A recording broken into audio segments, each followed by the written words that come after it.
I need to open my mind to new people. Season 4, Episode 1, Part 2.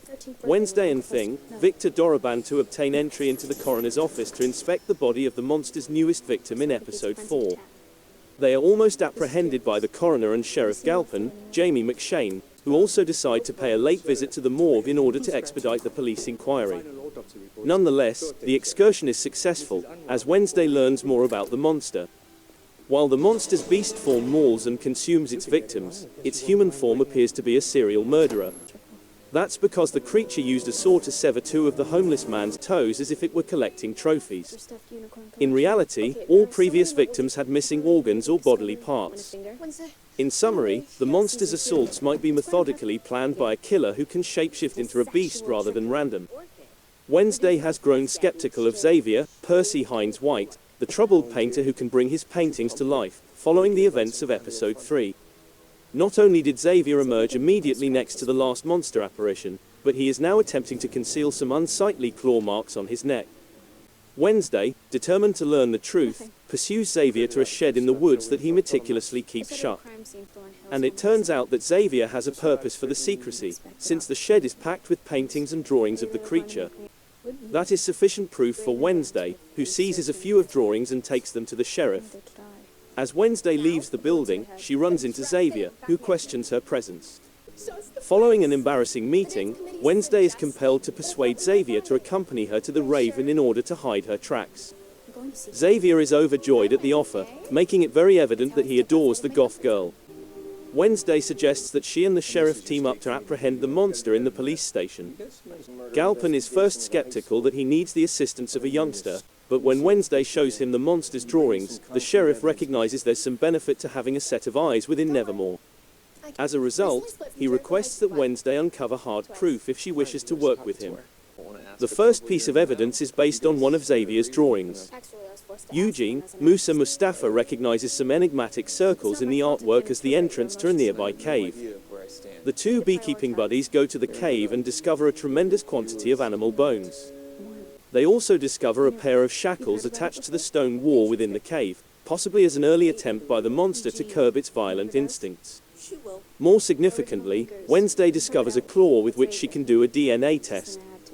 Wednesday returns to the boy's shed, collecting a tissue he used to wipe his neck wound, which is now saturated in blood, to obtain a sample of Xavier's DNA and match it to the claw.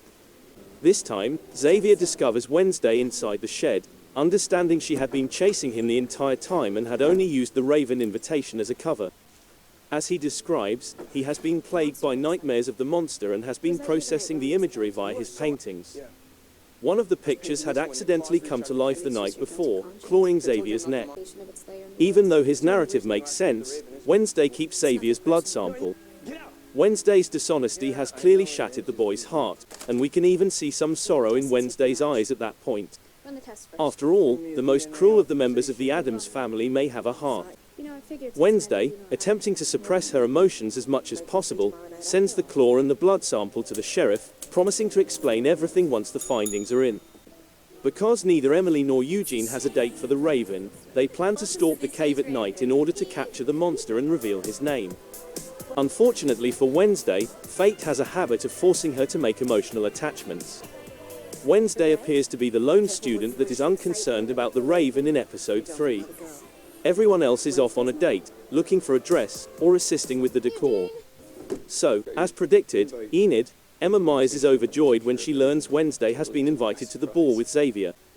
Naturally, Enid wants to buy a dress for Wednesday and goes shopping with her roommate in Jericho.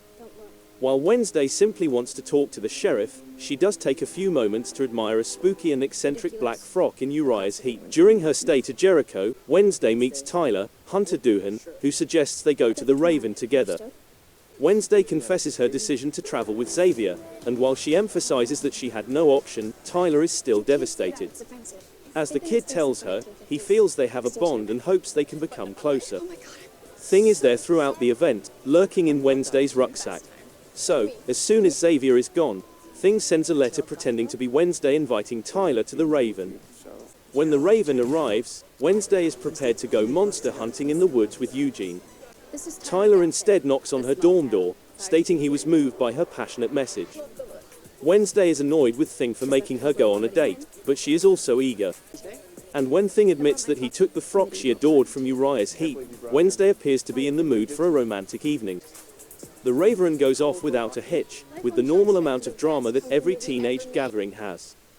Nonetheless, the event allows us to discover more about the series' major actors. For starts, Headmaster Weems, Gwendolyn Christie dislikes the Raven since her infatuation, Morticia, Catherine Zeta-Jones, brought another girl to the event while she was a student at Nevermore. That instance, Weems dislikes Morticia and Wednesday because she fell in love with Gomez, Luis Guzman, and believes Morticia cheated her on their relationship. Tyler used to hang around with Lucas, Iman Marson, and the other Jericho bullies, we discover. Tyler, in fact, helped vandalize a painting Xavier did in Jericho, which is why they appear to have a past.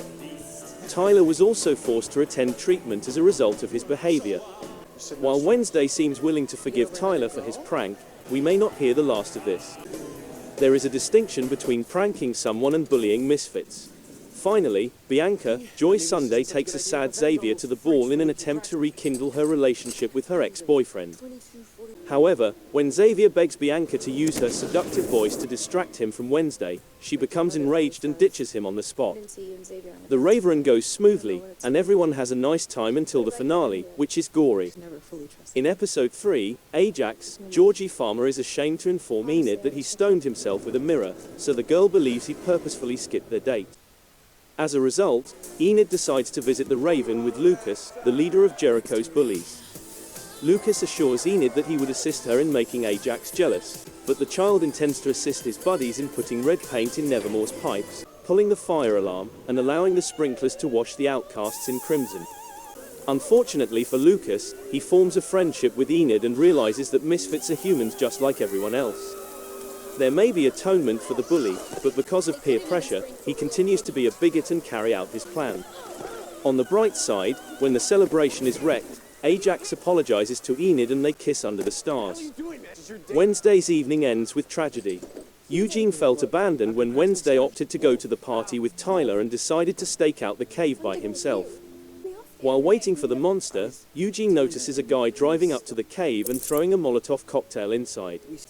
Eugene is soon pursued by the creature.